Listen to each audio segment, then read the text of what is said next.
c'est que ce soit un lieu de rencontre convivial. On partage tous ensemble en tant que professionnels du métier, dans un esprit d'interactivité, de partage d'expérience et de convivialité, les problématiques qui touchent à l'immobilier en général, l'immobilier d'entreprise. Et on a eu la première édition avec le bail commercial, la deuxième édition, l'immobilier industriel, troisième édition, la revue immobilier d'entreprise dans la réhabilitation urbaine, et maintenant la quatrième édition pour quelle place pour la logistique au Maroc. Je commencerai par présenter les intervenants de cette matinée. M. Mohamed Talal, président directeur général de la Voie Express Logistique. M. Hamid Jbar, directeur SNT Limo. Et M. Kamal Shraibi, associé fondateur du groupe GCL. Et j'aurai le plaisir de modérer cette quatrième édition. Comme toujours, on commence par une question du public. Vous avez eu la gentillesse de remplir un petit questionnaire au début. Première question. La stratégie nationale pour le développement de la compétitivité logistique prévoit de réduire les coûts logistiques de 20 à 15%, 15 à 20%, 10 à 5%. Je sais que le contrat programme 2010-2015 est arrivé à échéance. Il y avait des objectifs. Alors, je pose la première question, c'est pas mal. Quelle est la bonne réponse, éventuellement?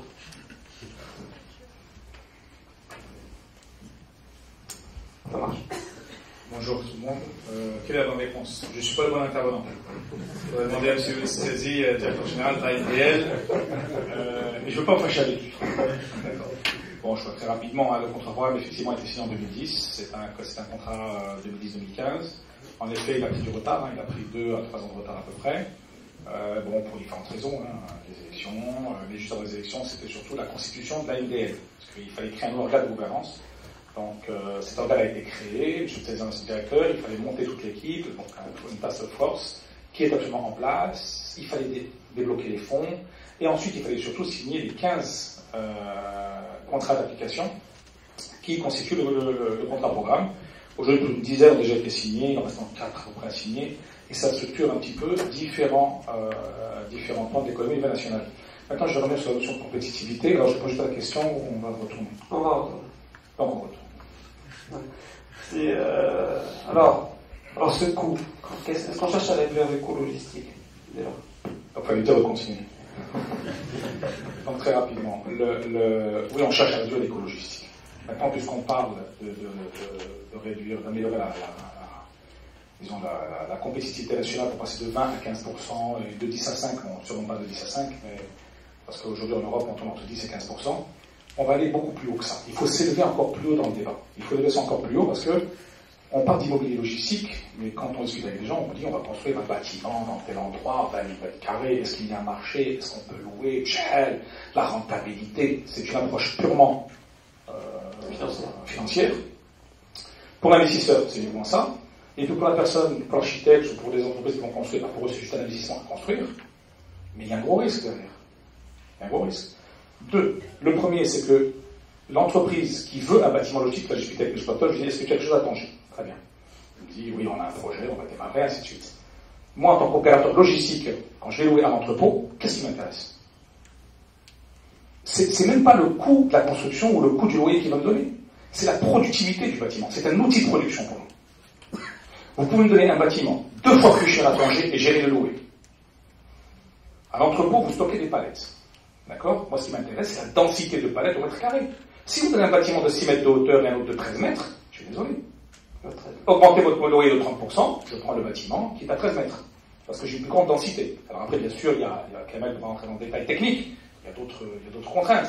Mais disons, c'est important. Après, au niveau de l'activité que je vais exercer, c'est ce qu'on appelle la rotation à quai. La rotation à quai, moi, un camion aujourd'hui, c'est 18 minutes pour un charger et 20 minutes pour décharger. Si vous me donnez un bâtiment à côté avec 2 portes, c'est un goulot d'étranglement. À la fin du mois, quand j'ai 15 commandes à sortir à l'heure, je fais comment? Il y en aura toujours 4 ou 5 sur parking en arrêt, qui vont rester 2 jours en arrêt pour charger. C'est des coûts en plus, Nous, à la fin, quand on vend à un client, le client, qu'est-ce qu'il demande? Il dit, c'est pas vous allez me charger de CDI, de Tanger, enfin de Fès, ou autre, vous allez me livrer ça à Gadir. Il s'en fout à ce que je vais stocker, il s'en fout comment je vais transformer. Ce qui intéresse, c'est le coût à la livraison. Donc, à moi derrière de vendre une solution logistique. Et ma solution logistique passe par des moyens et des infrastructures productives. Donc, par conséquent, la réflexion qu'il faut avoir une réflexion qui soit sur des outils de production productive, des bâtiments productifs, beaucoup plus que sur autre chose. Et c'est ce qui permet d'améliorer la compétitivité de l'entreprise, mais également nationale. Parce que si vous avez des produits compétitifs, vous créez de la richesse, vous créez de la valeur, et bien entendu, automatiquement, vous améliorez la compétitivité au niveau national. D'accord? Parfait. Ça, c'est un. Deux, pour terminer sur le deuxième point, pour celui qui fait l'investissement. Là, on a été sur du court terme, parce qu'en général, les bâtiments, vous l'amortissez sur 20 ans. D'accord? Un contrat logistique, c'est 3 à 5 ans. Un contrat logistique, c'est fait pour des entreprises industrielles. Les industriels sont sur des marchés ouverts, qui bougent, un environnement qui tourne, beaucoup d'aléas, beaucoup de contraintes. La notion d'intelligence économique doit être omniprésente. Vous construisez un bâtiment logistique dans la région d'Oujda. C'est bien. Vous démarrez, l'entreprise en tant qu'entreprise prestataire logistique, j'exerce ma prestation. J'ai un client qui vend des huiles de l'autre source, comme c'est des je fais la prestation pour lui.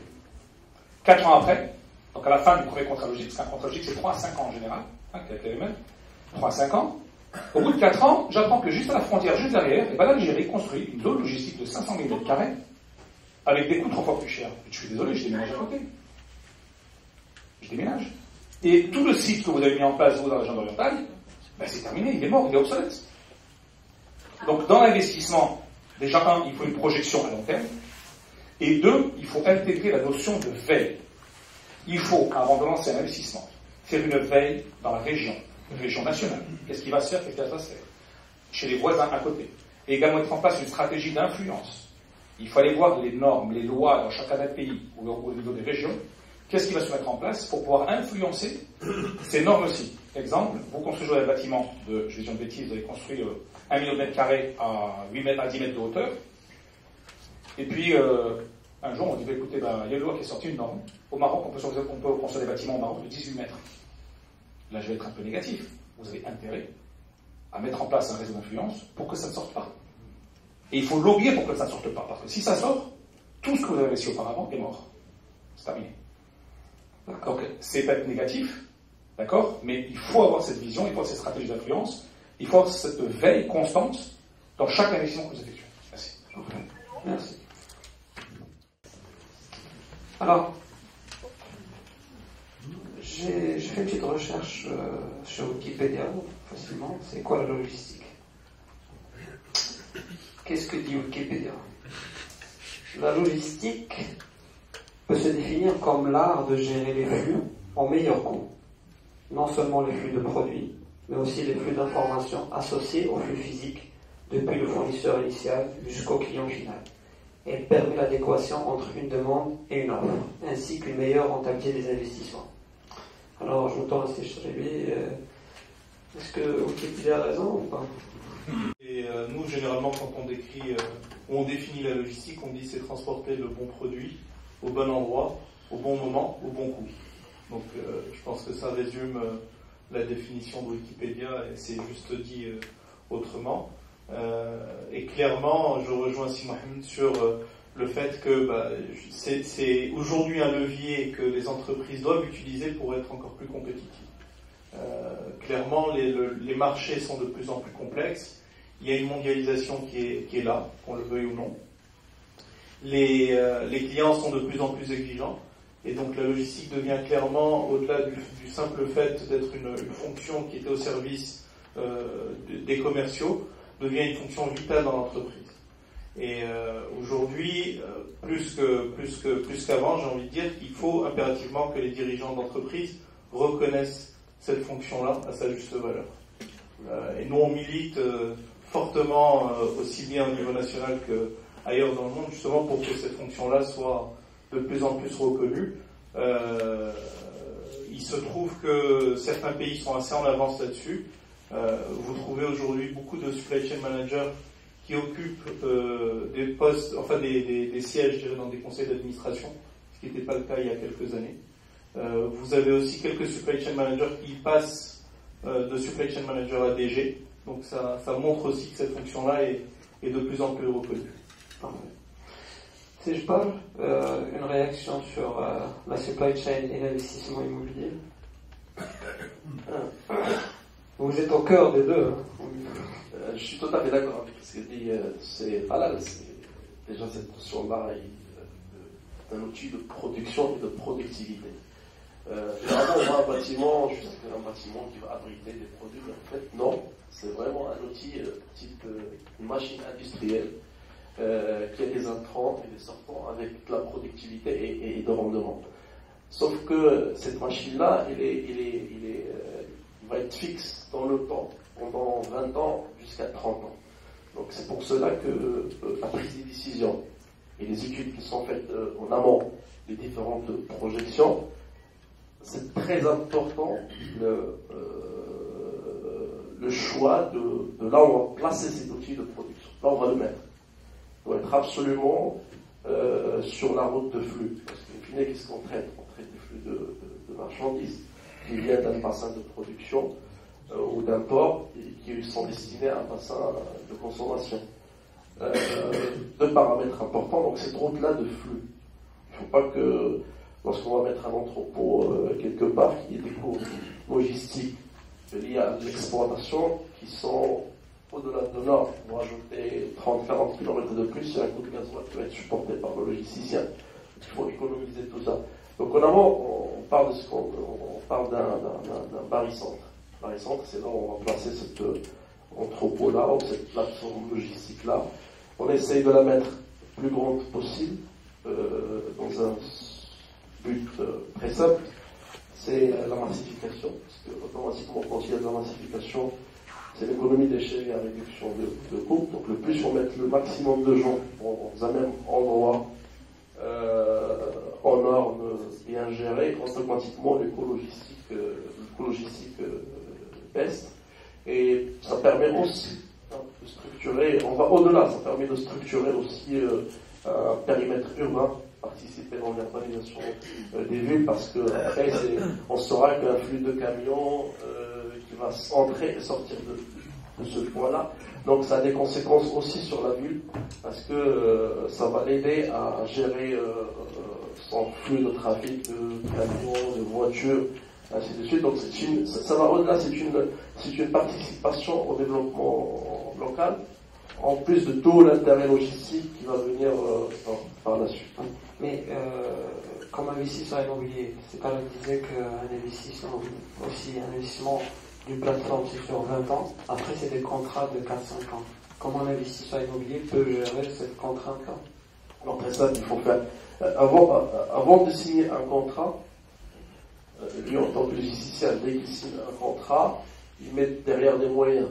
Il y a des coûts fixes qui sont là, il y a des investissements en termes de SI, il y a du personnel à recruter, il y a de la formation, il y a du rayonnage à mettre sur place, il y a de l'ingénierie, il y a une connectivité avec le client sur le système d'information. Dès qu'il a ce contrat, il se prépare soit à ce contrat change, soit qu'il soit maintenu. Donc il reste pas les bras croisés, il est à la recherche d'un second contrat vers la deuxième, la troisième année pour remplacer celui qui va partir. Parce que sinon, il y aura des coûts derrière qui vont rester dans l'entreprise. La même chose pour l'investisseur immobilier logistique. Si je sais que j'ai un client qui va quitter dans 3 ou 4 ans, il y a un portefeuille derrière que je suis en train de démarcher, même si ma plateforme elle est complètement remplie, il y aura toujours des gens qui vont chercher à changer d'emplacement, parce que leur barycentre a changé, il y aura toujours des investisseurs qui vont s'implanter. Donc il y a une veille derrière qui est actualisée, même si la plateforme elle est remplie, on continue à faire la démarche commerciale à se préparer à des situations d'un entrepôt vide dans 3 ou 6 mois. Je vais ajouter un petit mot à ce que vient de dire Hamid. Ce qu'il faut savoir, c'est que quand un client décide d'externaliser sa logistique chez un prestataire, c'est déjà une démarche assez compliquée que de le faire une fois. Ça nécessite de la connectivité au niveau des systèmes d'information. Ça nécessite de créer un lien humain et autres avec le prestataire. Donc généralement les clients ne signent sur 3 ans parce qu'ils ne veulent pas s'engager sur plus longtemps. Mais si Mohamed fait bien son boulot, généralement... Parce que le consultant aussi fait bien son boulot, et le constructeur de plateforme immobilière. Le consultant, il fait son boulot déjà en amont. Généralement, une fois que on passe le bébé au prestataire, généralement les clients satisfaits restent, et d'ailleurs si Mohamed en est la preuve, il a un parc de clients qui est là depuis plusieurs années, et il faut que le prestataire soit en mode amélioration continue pour que justement le client se dise bon bah ok, je suis avec un partenaire et non pas juste un prestataire. C'est pas une relation client-fournisseur, c'est plus une relation de partenariat. Et je peux vous dire qu'il est très difficile pour un client de changer de prestataire, non seulement parce que c'est difficile de créer des nouveaux liens au niveau système d'information, etc., mais ça coûte de l'argent. Déménager un site de 20 ou 30 000 m2, ou ne serait-ce que 10 000, c'est des coûts énormes. C'est des coûts, en plus de ça, c'est une potentielle interruption de l'activité, ou en tout cas un dérangement de l'activité logistique, ce qui peut causer des soucis aux clients. Donc, généralement, ces contrats-là, ok, contractuellement, on parle de 3 à 5 ans. En Europe, quand on met un peu de mécanisation ou que le prestataire investit lourdement, on peut parler même de contrats sur 9-10 ans. Mais généralement, voilà, je pense qu'une fois que le client est ferré et que le prestataire fait bien son boulot, c'est parti pour plusieurs années. Merci. Moi, je vais me mettre du côté d'investisseur. D'accord. Je veux juste savoir, il y a beaucoup d'architectes ici ou pas? Je veux juste... Non, les architectes, levez la main.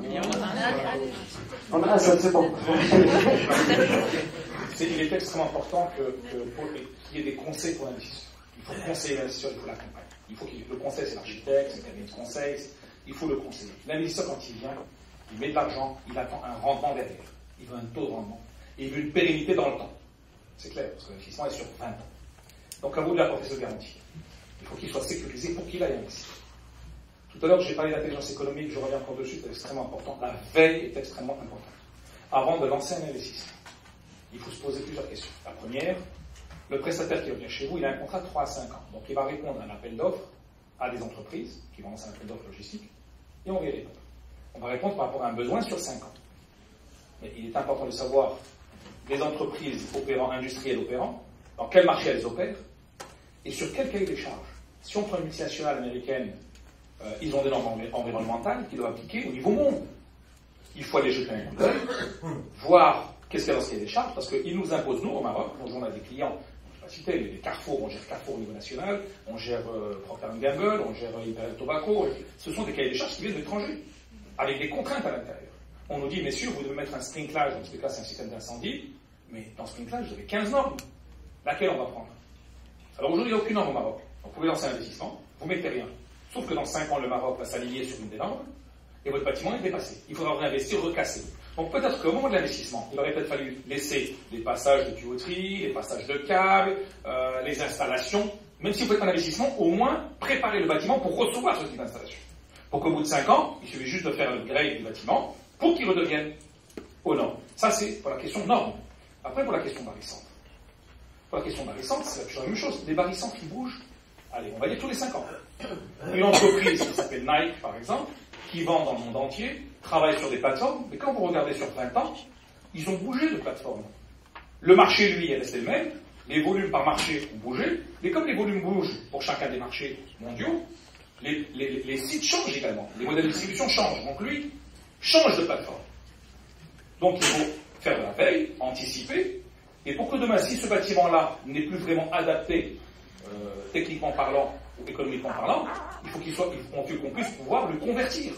Donc peut-être que si on mettait des bureaux sur la plateforme, un petit peu plus de bureaux, mais si on n'a pas besoin aujourd'hui, peut-être que dans 6 ans, on va pouvoir le convertir en bâtiment industriel pour la région. Peut-être qu'il pourrait être utilisé comme plateforme de produits frais pour distribuer des produits à température positive dans la région, et que ça soit un bâtiment sec.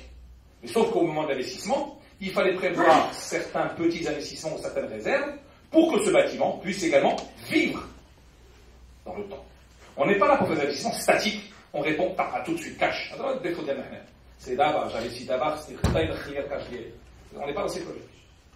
Parce que c'est terminé, ça c'est fini. À l'époque, les frontières étaient fermées, il n'y avait pas de d'échange, il n'y avait rien du tout, il y a scandale de cash total. Aujourd'hui, ça a changé. On lève de la dette, les biens sont structurés, et on se projette dans le futur. Et ce futur-là, aujourd'hui, il bouge très vite. Donc l'essentiel, c'est comme une houle. On va avoir un bateau sur la houle et bien la suivre et s'adapter, parce que sinon vous cassez la manteau. Parfait. Merci. Alors, deuxième question que je posais au public. Combien y a-t-il de plateformes logistiques au Maroc? 35, 14% du public a dit 35, 32% a dit 20 et 54% a dit 15. Finalement, c'est pas des grands nombres de plateformes logistiques. Alors, ça c'était pour parler en général, mais une question qui m'intéresse. Le barycentre de Casablanca, il est où? Pour vous, c'est le fameux barycentre. Si on prend Casablanca, où est-ce qu'il est ce barycentre? Sincèrement, aujourd'hui, on ne peut pas parler vraiment de barycentre à Casa, pour la simple et bonne raison que quand on parle de plateforme, il y a différents types de plateformes. Et il y a différents types de fonciers logistiques. Il y a ce qu'on appelle, nous, dans notre jargon des plateformes, c'est des outils que développe la SNTL IMO ou qu'utilise Si Mohamed Talal. Il y a des entrepôts qui sont, on va dire, un peu moins modernes, moins aux normes. Pas de sprinklage, pas de la hauteur sous ferme dont parlait Si Mohamed de 13 mètres, pas un dallage de 5 tonnes au mètre carré, etc. Et ensuite, vous avez ce que je veux appeler des garages. Il y a vraiment des gens qui stockent dans des endroits qui sont improbables. Et c'est le gros, aujourd'hui, du nombre de mètres carrés utilisés pour le stockage des produits distribués sur le territoire marocain, malheureusement. On travaille actuellement avec la MDL pour voir comment, justement, essayer de switcher une grosse partie de ce foncier qui n'est pas aux normes, d'ailleurs qui ne garantit ni la sécurité des biens ni la sécurité des personnes. C'est des bâtiments où il n'y a pas forcément d'issue de secours. Vous voyez tous des gens stockés dans des garages, dans des sous-sols d'immeubles. D'essayer d'identifier les freins justement qui font que ces gens-là ne s'orientent pas vers de l'immobilier un peu plus structuré, sans pour autant aller tout de suite vers des plateformes de normes de classe A, mais voir justement comment identifier ces freins et voir quels sont les mécanismes qui vont faire en sorte qu'on va pouvoir lever ces freins. Un des premiers éléments, c'est forcément l'informel. Il faut qu'on en parle, hein, clairement. L'informel est un cancer justement pour l'économie et pour la logistique, pour le développement de la logistique. Il n'existe pas de normes ni de réglementation, comme le mentionnait tout à l'heure Simon Talal. Et c'est ce qui va faire qu'à un moment donné, il faut qu'on crée un gendarme là-dessus. Un autre? Ouais, un autre, oui. Il va falloir qu'il y ait des normes et qu'on puisse interdire le stockage dans certains endroits qui ne sont pas propices justement à cette activité. Donc tout ça pour vous dire que parler de barycentre à Casa, honnêtement, je ne saurais pas vous répondre. Il y a des zones logistiques qui ont été identifiées, qui sont justement en dehors du centre-ville, ce qui me paraît quand même relativement logique. Mais Casa et le Grand Casablanca en lui-même est un barycentre. C'est-à-dire que c'est le bassin de consommation le plus important au Maroc. Donc que vous soyez situé à Znata, à Khiaïta ou à Nouassab, dire pour moi c'est un barycentre. Alors, justement, le sujet, moi je dirais que c'est un barycentre qui est en train d'être construit. Ou plutôt une colonne de flux qui est en train d'être construite. Comme dit Sikamal, aujourd'hui on trouve à Casa, on stocke n'importe où, n'importe comment, partout. Prenez par exemple l'exemple d'un endroit. C'était la prochaine question pour le monde. Une plateforme où il y a 30 000 m² de marchandises stockées, juste stockées, je ne parle pas de la surface commerciale. C'est un barycentre pour l'activité qui est aujourd'hui à Dabaoua. Il y a des études qui ont été faites sur le sujet, sur les différents points qui présentent aujourd'hui le problème. C'est pour ça que j'ai dit la logistique, ça a une contribution dans le développement de la ville, le développement urbain de la ville, parce que ça va servir à structurer pas mal de beaucoup de choses. Aujourd'hui, soit on va aller dans cette voie-là, de structurer les flux logistiques autour des villes, soit on va aller vers des investissements lourds, on chaque année, on met en budget la construction de trémies, de ponts, parce qu'il y a des problématiques de congestion à l'intérieur de la ville, qui ont une partie générée par cette gestion de flux de marchandises à l'intérieur des villes. Donc le Marais central est en train d'être construit à travers les différentes zones qui ont été identifiées sur le corridor de Casablanca, et tout le monde doit collaborer pour aller s'installer là-bas. Ce corridor qui est le fameux Znata Kheta. Ces deux Znata Kheta, on passe par Mais est-ce que c'était un choix délibéré par les pouvoirs publics, ou bien parce que vous, investisseurs, vous avez été les premiers à vous installer là-bas? Parce qu'il y avait du foncier disponible. Ça s'appelle le délit d'initié. Non, pas vraiment. Non, pas vraiment. Après quelques années, ça. Non, il faut dire que cette zone-là où c'est installé aujourd'hui, c'est pas un terrain qui appartient au domaine ou à l'État ou à XY. C'était une zone industrielle de l'Omran de Mohamedia, où n'importe qui pouvait acheter. Et comme c'était public, pour vous, personne ne la voulait. Il se vendait à 250 dirhams le mètre carré à l'époque. Personne ne voulait s'installer à la zone industrielle de Mohamedia. Aujourd'hui, ils demandent, les gens qui ont spéculé sont en train de demander 1500, 2000 jusqu'à 3000 dirhams le mètre carré. À l'époque, personne n'en voulait. Vous avez acheté à 250 ? Plus que ça. Parce que le moment où on l'a pris, ça a déjà commencé à bouger. La première tranche qui était remplie. 90. Voilà, la première tranche qui était remplie, des unités industrielles qui se sont installées. Et même l'aménagement de l'Omran a été arrêté. Personne ne voulait. Ils faisaient la première tranche, la deuxième par la suite, mais ils n'ont pas continué le travail. Non, c'était un bon emplacement. C'est pour ça que je parle de la position géographique. Il se pouvait qu'on achetait ce terrain-là ailleurs, mais la condition qui présente les conditions suivantes, c'est qu'ils sont à côté des axes de transport. L'autoroute, elle était là, à l'époque. L'autoroute Karabakh-Kaza, l'autoroute La Rocade qui va vers Marrakech et Jalida aussi. Donc, il faut être présent à côté des axes de transport, présent à côté d'un bassin de consommation et un bassin de production qui est Casablanca, un bassin d'emploi qui est la ville de Mohamedia, Znata et Bormansi à côté. Donc c'est ça les conditions qui sont cherchées. On pouvait mettre cette plateforme-là ailleurs où il y a ces conditions-là, ça va réussir. On pouvait le mettre à Bouskoura en Atsaf et ça va réussir parce qu'il présente les conditions-là d'être à côté des axes de transport, bassin d'emploi, bassin de consommation. Donc cette position géographique, pour moi, il est dépassé. Aujourd'hui, il faut travailler sur comment on va pouvoir aller mutualiser, mettre le maximum de marchandises, le maximum de clients, pour pouvoir réduire ces coûts logistiques-là, pour pouvoir réduire la nuisance sur la ville de Casablanca, pour pouvoir structurer les flux et les déplacements de marchandises. C'est ça ce qui est important. C'est un même choix sur ce barycentre, l'axe. Il y a trop de questions d'une question. Donc je vais essayer d'être assez rapide. Je reviens à la veille. Le contrat programme 2010. Identité du foncier. Nous avons, nous, par Patrieta, acheté la surface en début 2008. Ça n'existait même pas. Et le contrat programme a décidé que le Triaïta était également une zone logistique. C'est la veille. Pas des divisions. C'est la veille. Je veux bien. Pourquoi c'est de la veille? Parce que, et d'ailleurs, le bâtiment, quand il a été construit, d'accord, c'est pas un bâtiment comme les autres, il y en a d'autres qui sont différents, chacun sa propre veille.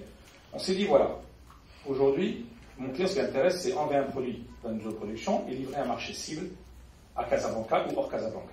Il faut que je réduise le coût. Alors, comment il faut faire? Eh bien, il faut réduire le coût de transport entre l'usine et la plateforme, le coût de distribution entre la plateforme et le marché cible. Ensuite, il faut qu'au niveau de la plateforme, quand on construisait, il faut que le terrain soit pas trop cher. Ou alors, s'il est cher, pas de souci, mais il faut que le transport, ça soit moins cher. Il faut qu'au niveau des constructions, ça soit pas trop cher. Si vous avez du personnel à transporter, c'est un coût de transport dans vos coûts finaux qui vont ressortir. Donc, que va coûter ce transport? Donc, on a monté un modèle avec le Mohamed Dior, on a des ingénieurs, on a monté des matrices, on a fait un vrai modèle mathématique. D'accord? Qui sert de base à 60%. Et on a mis ça sur Casablanca, la quatrième Casablanca, et il nous a tombé 3 ou 4 points. Là. Qui sont le meilleur, c'est la zone de Triaïta, autour. À partir de là, vous avez un rayon. Et là, vous dites, vous avez un rayon et vous dites, maintenant, il faut trouver un foncier ici. On est parti à Stade, on est parti à l'agence urbaine, on rencontre des gens, on veut trouver un terrain dans cette région. Il y a beaucoup d'agents immobiliers. D'accord, voilà. Faut trouver un. Si on a trouvé un terrain, c'est ça. Alors, terrain agricole, après, c'est à l'époque, il n'y avait pas de contrat programme. C'était, c'est plutôt la DNA, la dérogation, tout ce qu'on fait aujourd'hui. Mais vous avez un certain nombre. Ensuite, dans la construction, vous dites attention, le contrat programme arrive. Donc, il y aura des patrons un peu partout. Elles pourront devenir concurrencées, on sera plus compétitif.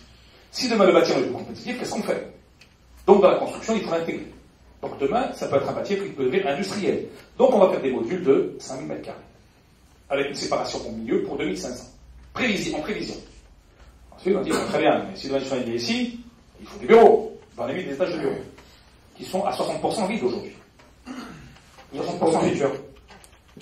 Ça vous coûte un petit epsilon, mais vous devez assurer votre pérennité dans le temps. Et on est près d'une bretelle d'autoroute parce que ça faisait partie des contrats. Donc, c'est un modèle qui doit être optimal dans le temps. Votre investissement, votre rentabilité, vous ne la cherchez pas la première année, la deuxième, vous la cherchez sur la période de votre investissement. Il faut que ce soit la somme des cash flows actualisés aujourd'hui au taux des marchés qui soit le plus élevé possible. D'accord? Ça, c'est la première. La deuxième, c'est la notion de Paris Centre.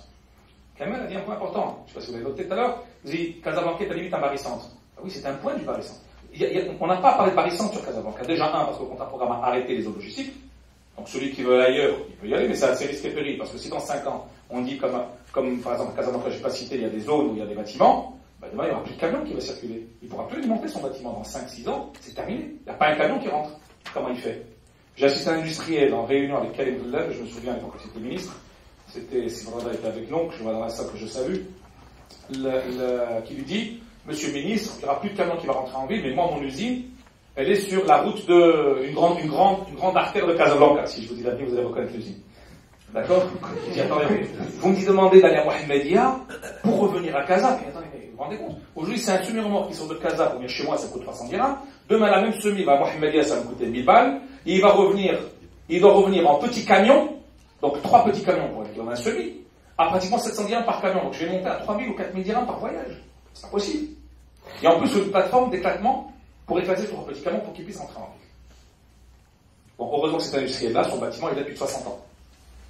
Parce que ça aurait été un industriel qui a reconstruit il y a 5 ou 6 ans, il aurait été très mal, parce que son usine, effectivement, elle est morte en 5 ans.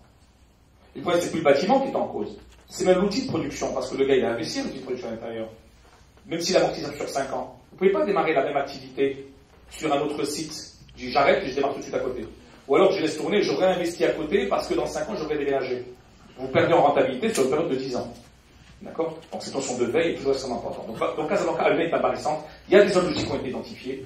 Pour ceux qui veulent investir, il faut aller dans ces zones logiques. Dans ces zones-là. Parce que même l'État, d'accord? L'État, à travers la SDG, la société de gestion qui est en place, les faire à la SNTF, à l'ANP, à l'ONCF, vont gérer la zone de Znata par exemple, d'accord? Mais vont gérer également sûrement des autres zones demain, donc en tant qu'investisseurs régaliens, vont mettre en place des investissements en termes d'infrastructures. Des mosquées, des restaurants, des parkings, des espaces de vie. Le prestataire logistique, lui, quand il va sur ces sites, c'est tout ce qu'il recherche.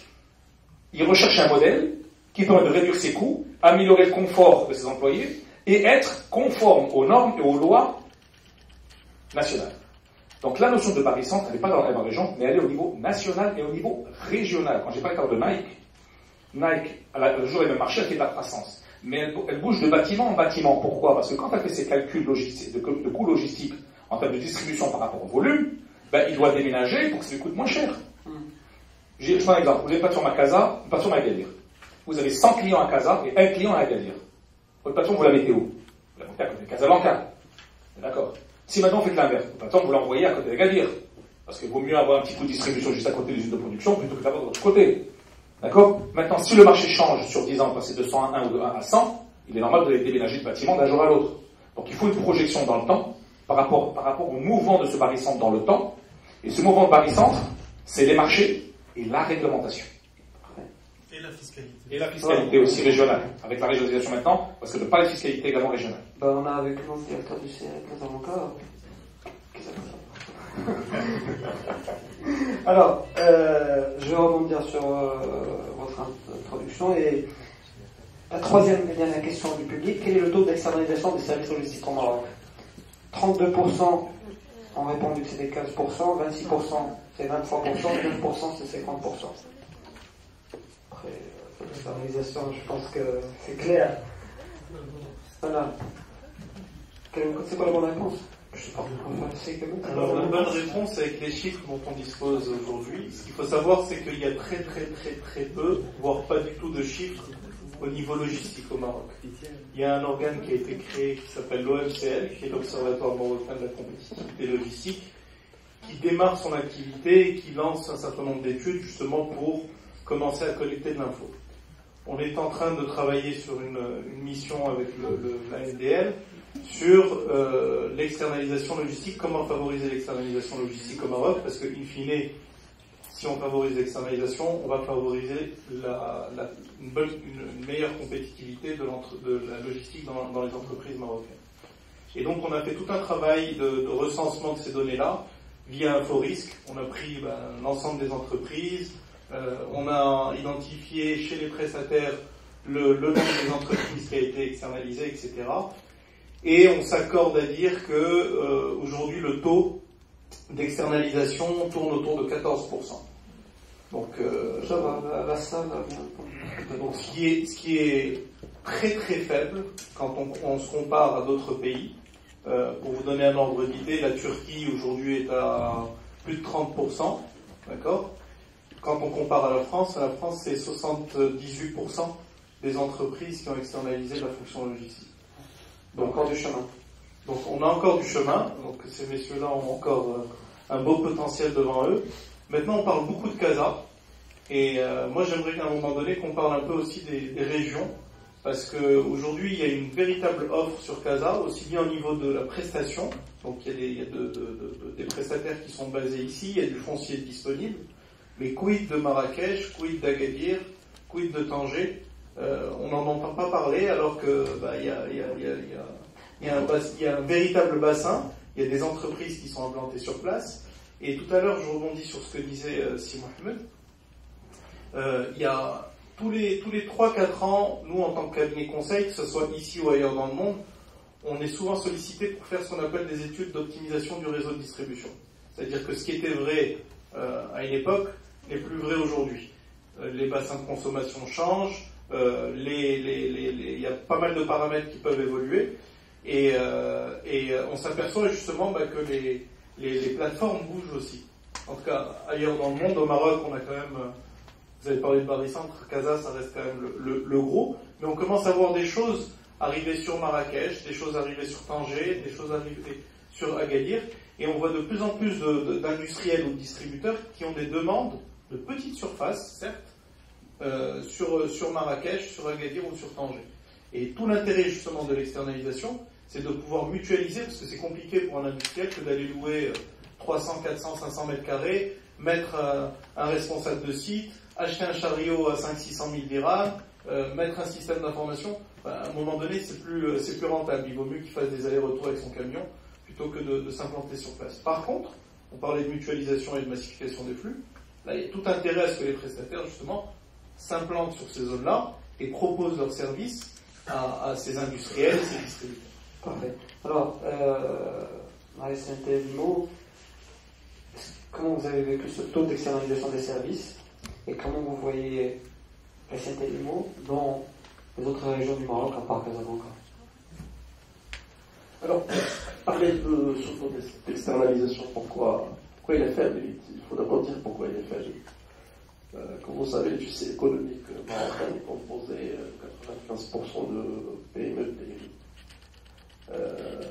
Aujourd'hui, le modèle de PME PMI n'a pas encore évolué au Maroc pour s'intéresser à cette partie d'externalisation, pour ne pas immobiliser de l'argent dans l'achat de camions et l'achat de terrain, construction des entrepôts. Ce modèle patrimonial n'a pas encore évolué. Et je pense que c'est ça le gisement sur lequel il faut travailler en termes de sensibilisation, en termes de présentation du gain que l'entrepreneur pourra en dégager sur cette externalisation. Et aussi, il y a d'autres paramètres qui sont inhérents à ça. Si Hamid, je me permets de t'interrompre 2 secondes. Justement, il y a un point que j'ai oublié de mentionner dans l'étude qu'on est en train de mener. Au-delà de l'approche patrimoniale, qui est effectivement un des gros freins, c'est surtout le fait que les opérateurs ne connaissent pas leurs coûts logistiques. Et donc forcément, quand ils benchmarkent leurs coûts vis-à-vis des coûts proposés par des professionnels. Ils disent c'est cher, mais en gros, c'est pas cher. Non seulement c'est pas cher, mais le problème c'est surtout que eux ne maîtrisent absolument pas leurs coûts. Il y a beaucoup de coûts cachés. On parle d'une économie, comme vous avez dit, 85% de PME, TPE. Comment vous voulez qu'ils calculent leur coût logistique? Comme toute entreprise, il faut qu'ils suivent un budget et qui. Aujourd'hui, vous posez la question à que ce soit un directeur général ou un directeur logistique quand il y en a un dans une PME marocaine.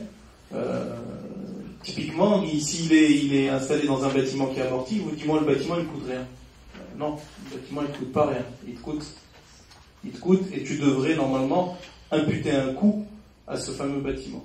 Donc c'est sûr que si on compare une solution où le gars il dit que le bâtiment lui coûte rien à une solution prestée, il n'y a pas photo, le gars il bougera jamais de là où il est. Je suis désolé, je voulais juste mentionner ce point. Je dirais que pas tous ne connaissent pas, mais il y a des gens qui ont fait le calcul et qui savent vraiment combien ça leur coûte leur logistique. Et quand ils comptent externaliser, ça on l'a vécu à travers plusieurs groupes, quand ils comptent externaliser à l'intérieur du groupe. Donc ils créent une filière logistique et de distribution sur laquelle tout le monde s'appuie. Et vraiment ils connaissent leur coût. Sauf qu'ils veulent gérer ça en interne. Et ça fait du business en moins pour les prestataires. Exactement. Sauf que c'est pas des logisticiens et qu'ils le font pas bien. Donc là, le terme de connaissance, il y en a certains qui sont arrivés à savoir leur coût logistique, mais ils n'osent pas prendre le pas pour aller à l'extérieur. En termes de projection, donc on essaye d'accompagner ces logisticiens-là, même des industriels et des distributeurs aussi, qui osent prendre le pas, ne pas investir, qui sont sortis de cette logique patrimoniale aujourd'hui qui décident de louer, parce que leur paraissance de flux, ils changent, leur circuit de distribution, ils changent, donc ils ont commencé à réfléchir à cette solution de location d'entrepôt un peu partout, peut-être demain, futur, d'oser externaliser. Donc les gens ils commencent à tâtonner. Je commence par louer. Donc je n'achète pas le terrain, je ne construis pas. Je loue un bâtiment logistique ailleurs. Je fais travailler les gens. Je vois comment les choses se passent. Je commence à maîtriser mes coûts pour certains qui ne l'ont pas encore fait. Et en même temps, je suis en train de réfléchir à passer à l'étape de l'externalisation. Donc c'est un processus qui va, à mon avis, prendre un peu plus de temps, parce que la sensibilisation dedans, il y a un travail à faire, sensibilisation, de calcul, de montrer vraiment l'intérêt de l'externalisation. On est en train de notre côté de suivre cette dynamique-là, et surtout la dynamique régionale, parce que là, chez Radiacteur, qui a été établi pour s'implanter dans d'autres villes. Et avec maintenant, cet animaux, c'est juste Casa ou pour le moment Pour le moment, c'est sur Casa, implanté sur Casablanca, mais on a des études très avancées sur certains projets dans d'autres villes du Maroc, parce qu'on avait élaboré un schéma directeur sur les régions sur lesquelles on va s'implanter. Et là, on avance sur certains projets qui vont se concrétiser dans les 2 ans à venir. Une petite annonce en avant-première, non Avant-première, on accompagne la dynamique du pays, donc la région naturellement qui se propose au 2e lieu, c'est la région de Tanger. Tanger, Bédouane, ce qui se passe avec la. Alors, merci. Je suis toujours tenu par les délais. On passe à la session questions-réponses de la salle. J'ouvre le débat. Première série de questions. Si quelqu'un... Merci. Bonjour monsieur. Je voulais juste savoir s'il y avait une passerelle entre les organes de gouvernance de la logistique et des industriels. Est-ce que ça existe? Est-ce que vous parlez? Les veilles dont vous parlez, ça existe? Il y en a plusieurs. Là, je vais aller sur 3 échiquiers. Il y a l'échiquier économique, l'échiquier politique, l'échiquier social et sociétal. On va se mettre sur l'échiquier économique pur. Sur l'échiquier économique, ce sont les fédérations, via la CGE. D'accord.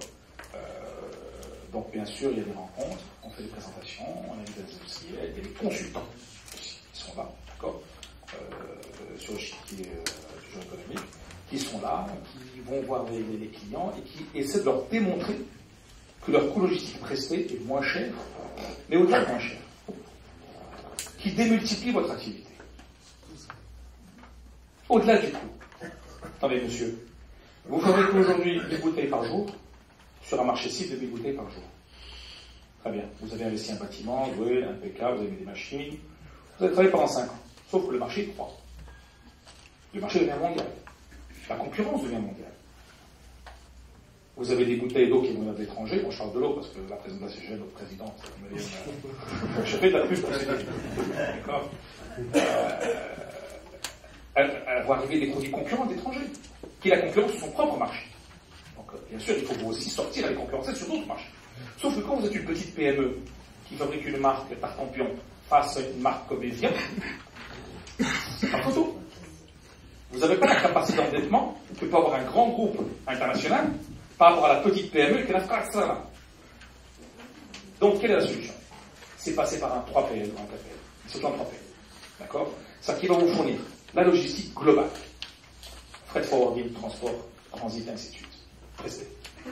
Bâtiment logistique pour stocker les marchandises. Préparer les commandes. Transport et distribution. Aujourd'hui, on a des clients PME. Ils doivent être une trentaine.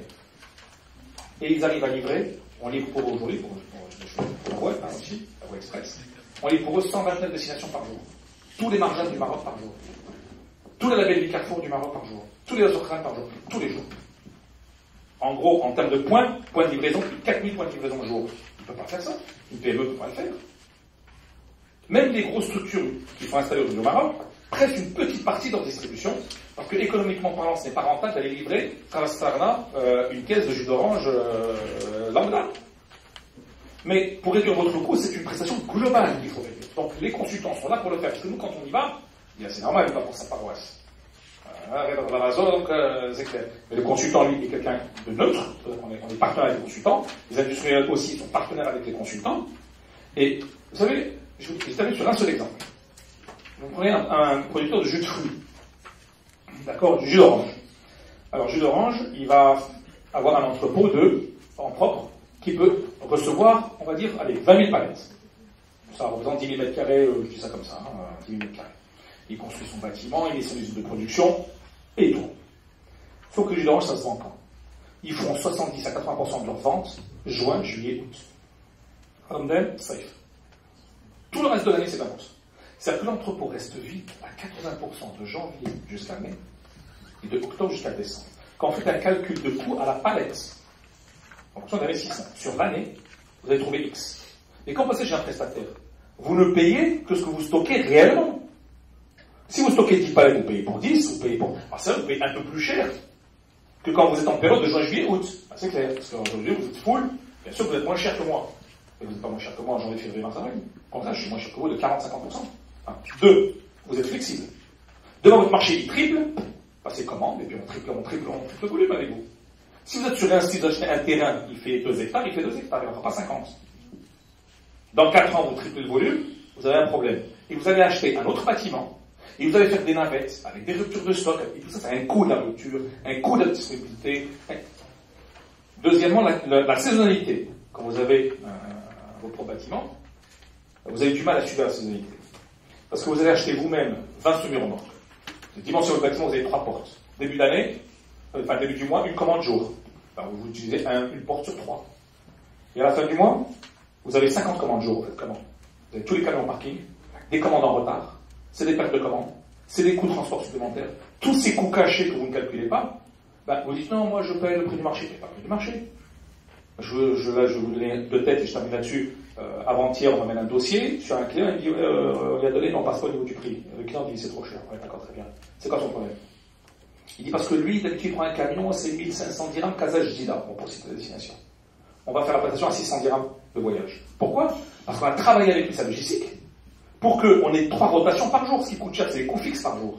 Si vous faites plus de rotations par jour, vous divisez par 3. Le coût variable est le même, mais le coût global baisse de façon considérable. Donc c'est des solutions qu'il faut avec les industriels. Et c'est ça que les industriels doivent réellement comprendre, c'est expliqué tout à l'heure en fait Kamal, c'est ça qu'ils doivent comprendre. C'est des solutions qu'ils doivent chercher, et non pas chercher un investissement qu'ils font en propre, ou que va faire un investisseur pour eux. Quelle articulation faites-vous avec les documents d'urbanisme? Surtout que dans le domaine d'urbanisme commercial, on sait qu'on n'a pas de référentiel. Quelle est la situation dans le domaine de la logistique?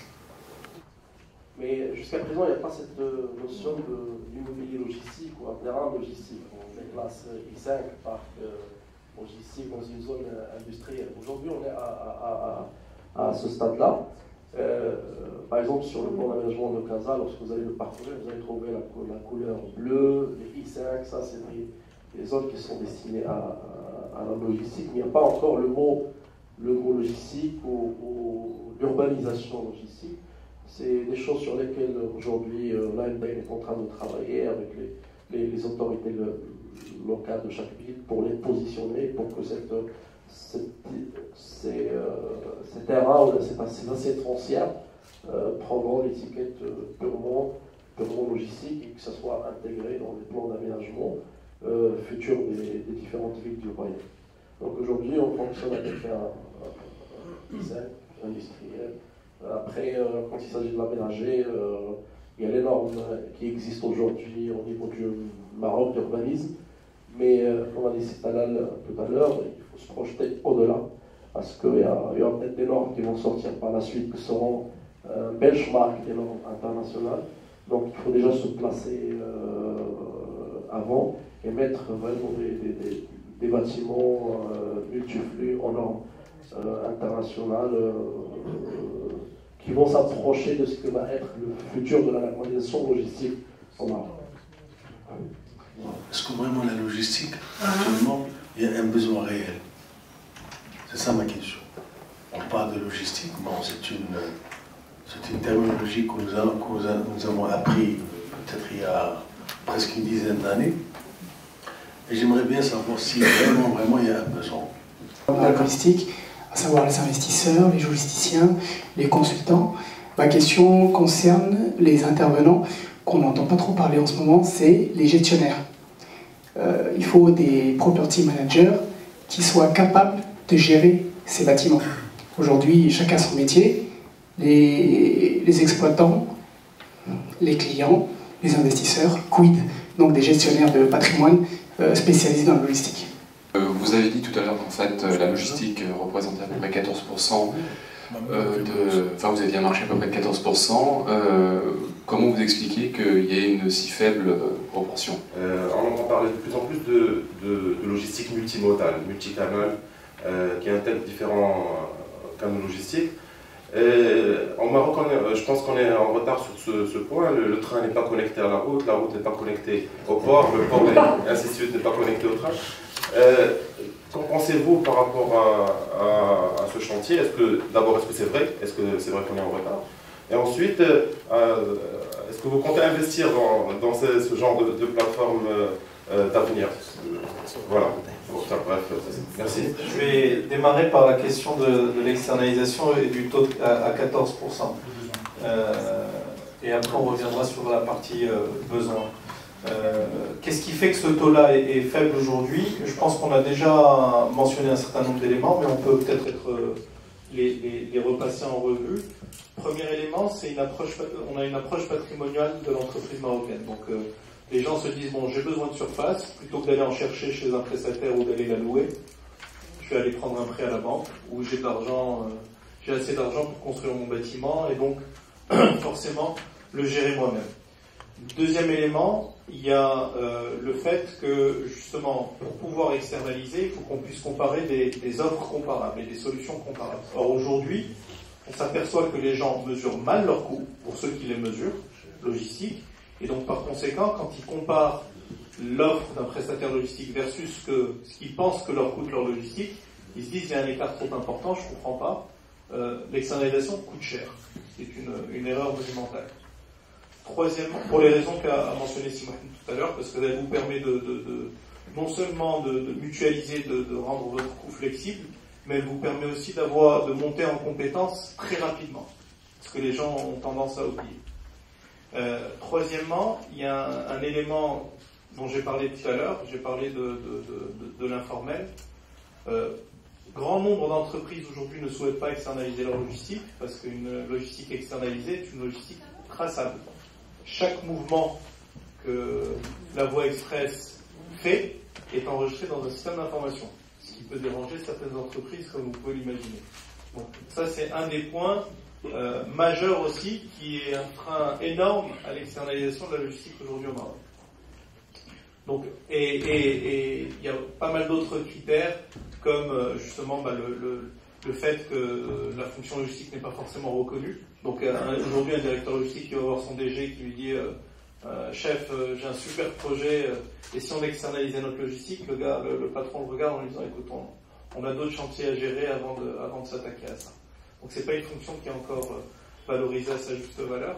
Donc tout ça fait qu'aujourd'hui le taux est très faible, et justement tout l'intérêt de l'étude qui est en train d'être menée par la MDL, qui est une étude vraiment intéressante. Quand est-ce qu'elle sortira? Quand est-ce qu'elle sortira? Je pense que d'ici 3-4 mois, on devrait avoir les premiers résultats de l'étude, à laquelle participe d'ailleurs la CGEM. Donc il y a vraiment une passerelle qui est faite entre les pouvoirs publics et justement les industriels et les distributeurs. Donc va permettre, d'identifier ces freins de manière très claire, mais surtout au-delà d'identifier les freins, c'est de voir quelles sont les mesures à prendre au niveau économique, au niveau politique, pour pouvoir justement essayer de faire sauter un certain nombre de freins. Après que ça soit externalisé ou pas, l'idée c'est vraiment de passer d'une logistique entre guillemets un peu préhistorique à quelque chose d'un peu plus structuré qui va permettre d'augmenter la productivité des entreprises marocaines. Maintenant pour le besoin, toujours lié à cette étude-là, on a regardé un peu l'assiette ou l'enveloppe de foncier qu'utilisent les prestataires. Aujourd'hui, on a évalué ça, alors, encore une fois, avec le manque d'informations dont on dispose, etc. On a essayé de faire des enquêtes terrain, etc. On évalue aujourd'hui le foncier utilisé par des prestataires, donc, encore une fois, le foncier presté à 400 à 450 000 mètres carrés couverts. D'accord? Le besoin est beaucoup plus important. Au Maroc. 400 à 450 000 mètres carrés couverts. Le foncier utilisé par les prestataires. Mais ça, c'est même pas la pointe de l'iceberg, j'ai envie de dire. Parce qu'aujourd'hui, tout le foncier, quand je vous dis qu'il y a un taux d'externalisation de 14%, ça veut dire qu'il y a un gros pourcentage qui est géré en interne. Dans des entrepôts plus ou moins bien structurés, mais une grosse partie dans des garages et des bâtiments qui sont pas dédiés à cette activité-là. Donc le besoin est là. Maintenant, c'est comment faire et quel véhicule l'État doit mettre en œuvre pour accompagner des gens qui souhaitent passer d'une logistique, encore une fois, préhistorique à quelque chose d'un peu plus structuré. Le besoin est là, il est là, il est latent. Maintenant, c'est comment faire en sorte qu'on passe d'un garage à un entrepôt de classe 1. C'est pas...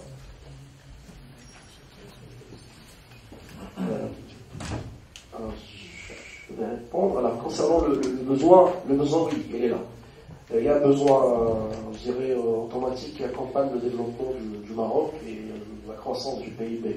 Donc, la croissance du PIB, la croissance de la consommation, besoin de produire plus, donc stocker plus. Donc, il y a ce besoin-là qui est aujourd'hui existant. Il y a un autre besoin qui nous vient de l'étranger, comme vous le constatez, il y a beaucoup d'investisseurs aujourd'hui qui construisent leurs usines, de grandes et méga usines. Donc il y a derrière toute une gestion logistique, les intrants, et cette logistique-là a besoin aussi de surface de stockage et des camions pour que ça soit transporté. Parce que les investisseurs étrangers viennent déjà avec une logique de déjà externaliser. Donc pour moi, le besoin est là. Ne parlons pas d'un besoin pour le futur qui va être généré si on met en place de la réglementation et de la normalisation. Et c'est ça qui va faire émerger la plus grosse partie de l'iceberg. Il y a plus d'externalisation, il y a plus d'utilisation des plateformes logistiques. Pour la partie gestionnaire de patrimoine logistique, donc, vous avez en face de vous une société qui le fait, c'est CNPI aujourd'hui. On s'occupe de toute la partie Asset, Property Facility Management, dans les plateformes que nous gérons aujourd'hui. Et c'est une offre qui est vendue au marché. Il faut dire que c'est un métier un peu spécifique. On en trouve toutes les composantes de l'immobilier professionnel avec une spécification logistique liée à la maintenance, la gestion des quais, des ports, des autodocks, les spécifications. Il y a beaucoup d'exploitation où il y a beaucoup de parties dans les entrepôts qui sont sollicités et qu'il faut maintenir et tenir opérationnel. Parce que cet là ne se permettra pas d'avoir une porte de quai qui n'est pas exploitable à la fin du mois quand il va livrer toutes les commandes de son client. La partie 14%, c'est comme elle a déjà répondu. Pour la partie multimodale, on ne va pas dire qu'il n'y a rien qui existe. Vous prenez le modèle du port d'Oton-Gémet et le connectez en rail. Vous avez aujourd'hui pas mal de clients qui utilisent le rail dès le déchargement des bateaux à Pont-Gémet et qui ramènent leurs marchandises par conteneur sur le rail jusqu'à Casablanca, dans une plateforme aussi qui est connectée par le rail, où il y a le stockage, où il y a la sous-douane.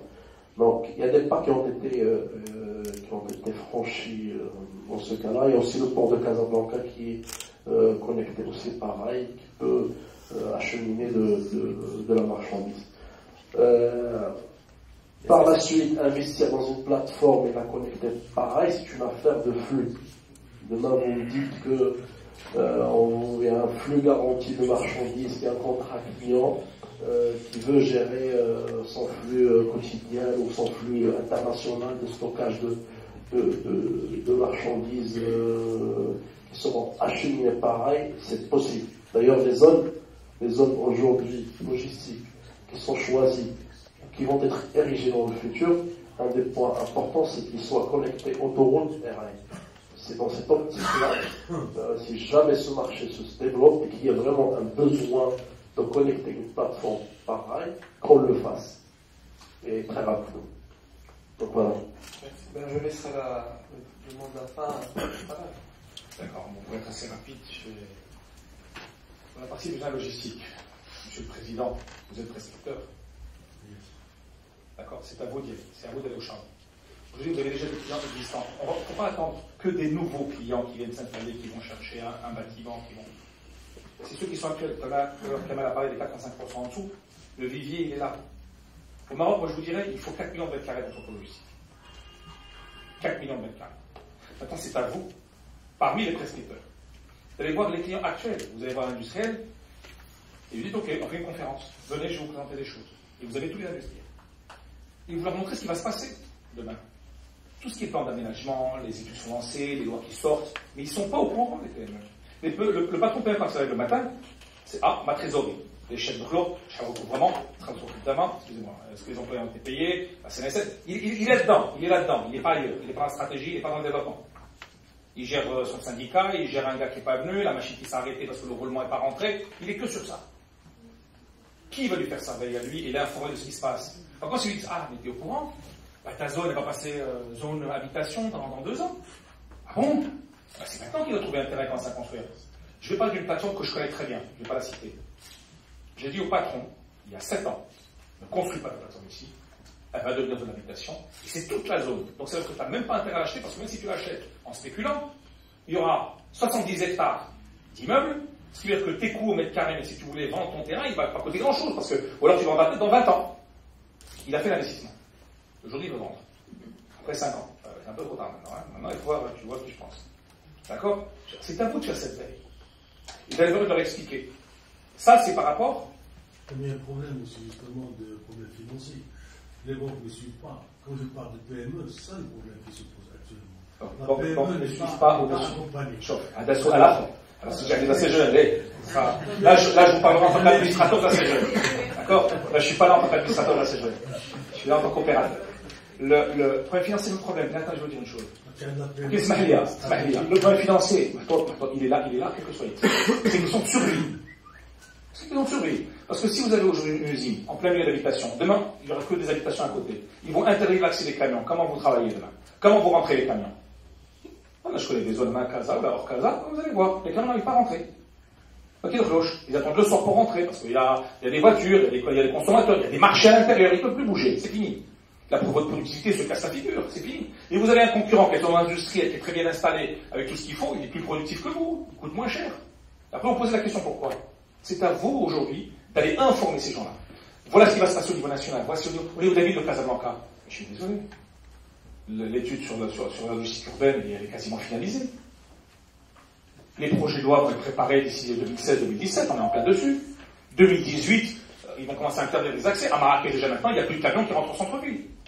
C'est terminé, il n'y a pas de centre-ville, il y a un camion sur Paris, c'est fini. On vient de commencer par Marrakech, il reste au niveau national. Donc c'est à vous d'aller prévenir ces gens-là pour qu'ils se préparent sur 2 ans, 5 ans, 10 ans, préparent un plan d'investissement, et ce plan d'investissement lui-même doit s'inscrire sur 20 ans. D'accord? Il doit lui-même s'inscrire sur 20 ans. C'est en fait ce que vous les c'est ces gens-là qu'il faut sortir, quand il faut qu'ils externalisent. Parce que externaliser, il peut bien le faire lui-même, s'il veut aussi. Il peut sortir à l'extérieur, construire un bâtiment, avec tout ce qu'il faut, il n'y a pas de problème. Sauf que le marché bouge. Ça, c'est la deuxième information qu'il faut partager, qu'il faut leur donner. C'est de leur dire, voilà, messieurs, aujourd'hui, vous avez construit un bâtiment, un entrepôt, ce que j'ai dit tout à l'heure. Mais demain, le marché change. Aujourd'hui, moi, j'ai une Sibérie comme ça, et puis il y a un Évian qui arrive avec un parfum, un fraise. Et mon outil de production n'est pas capable de faire de la fraise. Qu'est-ce qu'on fait? Je suis obligé d'importer de la fraise. Parce que moi, je n'ai pas l'outil de production pour faire de l'eau à la fraise. Mais si j'importe, je vais augmenter ma vente de 40%, mais mes stocks de 40%. Je vais me hausser ces stocks. C'est-à-dire que même si aujourd'hui vous avez un outil de production, vous avez besoin de 20 000 palettes en stock, votre stratégie commerciale dans 5 ans change ou dans 4 ans change, vous devez intégrer des nouveaux produits, donc vous allez les importer parce que vous ne les produisez pas, pour améliorer votre gamme. Vous les mettez où? Vous allez encore acheter des terrains, aller construire ailleurs. Donc il faut lui faire comprendre qu'aujourd'hui, on est dans un monde en perpétuelle évolution, en perpétuel mouvement. Et par conséquent, il faut être très flexible dans sa logistique. Encore l'outil de production, c'est pas grave. Vous avez 3 usines de production différentes, une palette de produits, c'est pas grave. Vous allez alimenter une même plateforme centrale. Mais l'entrepôt lui-même et toute la chaîne logistique, y compris transport et distribution, change. Celui qui achète 500 camions pour faire la distribution de détail, c'est bien. Moi, je dis c'est très bien, moi j'en connais quelques-uns, c'est très bien. Sauf que je suis désolé. Il y a 20 ans, il n'y avait pas de GNS. Je suis en 89, je suis un peu vieux quand je suis rentré, il y avait à peine un margin qui se construisait à Riyad, je crois. D'accord? Aujourd'hui, regardez combien on a. Alors ça commence à grandir. Maintenant, il n'y a plus que les margins de la belle vie. Il n'y a pas que l'alimentaire. Vous avez maintenant des grands groupes dans les fonds ménagers qui s'organisent en filière de distribution. Vous avez dans les accessoires plus détachés qui commencent à s'organiser également. Donc, on tend. Alors, c'est vrai que c'est par horizon 2 ans, mais dans l'investissement immobilier, on s'inscrit sur 20 ans. Donc demain, le schéma de distribution va changer. Donc vos 500 camions d'aujourd'hui, le gars que vous avez embauché, le camion que vous avez acheté, oui, il est amorti dans 3-5 ans, vous allez vendre, mais le gars que vous avez là, dans 10 ans, il n'est plus adapté. Parce qu'il n'a pas le bon permis, parce qu'il a 54 ans, il ne peut plus y être, et ainsi de suite, X, Y, Z. Parce qu'il a acheté son appartement à côté d'endroits où il livre, et demain vous dites, non monsieur, vous allez commencer à livrer de l'autre côté, vous dites, monsieur, vous allez payer des frais de transport. C'est cette flexibilité pour chaque. La logistique, aujourd'hui, est une tare pour l'entreprise. C'est pour ça que toutes les multinationales aujourd'hui qui ont des marques, vous avez remarqué, elles n'ont pas d'actifs ou de distribution. Elles ont le brand, elles font du marketing, stratégie commerciale. Et elles font de l'influence à Bruxelles sur les normes. Pour qu'on ne vienne pas changer la petite prise qui a 2 fiches de 2 cm, qu'on la passe à 2 cm et demi, et que lui demande Maroc sur les production est dépassé, obsolète, et il ne peut plus exporter sur un marché cible. Et je vais aller très vite sur les autres. Gestionnaire de parc, c'est un nouveau marché, il faut y aller. Ça démarre. C'est maintenant qu'il faut y aller. Il faut effectivement des gestionnaires de parc qui gèrent l'ensemble des parcs logistiques, non pas des bâtiments, mais c'est des parcs. Parce que des prestataires s'appellent sur des parcs et font appel effectivement à des prestataires qui font le gardiennage, le nettoyage, le lavage, la gestion, tout ce que vous voulez. Ça, c'est un nouveau métier. Et je crois que c'est le moment maintenant. Et à vous de travailler. Monsieur de Palmeret, je l'ai vu tout à l'heure, je me suis appuyé. Voilà. D'accord? C'est à vous de travailler. Maintenant, commencez à travailler sur votre réglementation, sur votre secteur. Qu'est-ce qu'il faut faire? Parce que sinon, demain, vous aurez tout et n'importe quoi. Vous avez une boîte d'intérim qui va venir gérer un parc. C'est maintenant qu'il faut s'organiser, structurer. Maintenant qu'il n'y a rien qui invite. Monsieur William de Carré, pourquoi faible? Ça rejoint ce que j'ai dit un petit peu tout à l'heure, mon président. C'est exactement ça. C'est à vous d'être inspecteur. Il faut sortir du bureau, je ne sais pas si vous êtes toujours au centre-ville. D'accord? Quand je suis allé au bureau, là-bas, du côté de... Voilà. Mais bon, vous êtes très ancien sur le marché, je connais depuis longtemps, on a fait appel à vos services pour chercher des terrains en 2007 déjà à l'époque. C'est à vous d'aller verser d'entreprise. Nous, aujourd'hui, l'avantage qu'on a, c'est qu'on a la CGM, on a la fédération, on est acteur, on est actif dans le secteur. Donc on est constamment au courant de ce qui se passe, on est constamment derrière. Mais les industriels, eux, ne le sont pas. Et c'est 95% de PME au Maroc, ils ont la tête dans le guidon. Comme disait monsieur tout à l'heure, c'est la banque, vous dépassez d'un dirham, il vous retourne à l'impayé, il faut qu'il prenne sa voiture qu'il aille courir, attention qu'il ne dépasse pas, je te file un chèque. Il fait que ça toute la journée. Ça, c'est la PME. La multinationale, elle n'a pas besoin de vous pour travailler. Elle a besoin de qui? Quand je dis elle n'a pas besoin de vous, sur le plan de la veille, il l'a fait lui-même. Lui, il va venir vous voir. S'il vous plaît, trouvez-moi ça, voilà ce que je veux, voilà ce que je veux. La PME ne sait pas. En termes de veille, elle n'a pas besoin de vous. Mais vous devez vendre une veille aujourd'hui aux PME. La partie régalienne, c'est l'État. Merci. Merci beaucoup. Désolé, mon ordinateur a planté. La logistique, Antoine est bizarre. Mais bon, par logistique, on est en retard de 5 minutes. Ça va, on a tenu un peu le délai. Merci beaucoup à tous. Je voudrais, puisque j'ai pas mes slides, alors, save the date. Prochaine matinale, le 10 mars. Le 10 mars 2016. Le thème sera les OPCI, Organisme de placement collectif en immobilier. Merci à tous, merci à toute l'organisation, merci au panel d'être venu, merci à nos partenaires. Je vous souhaite d'avance Eid Moubarak, bonne année, bonne fête d'année. J'espère que on va pouvoir faire la démission. Merci beaucoup.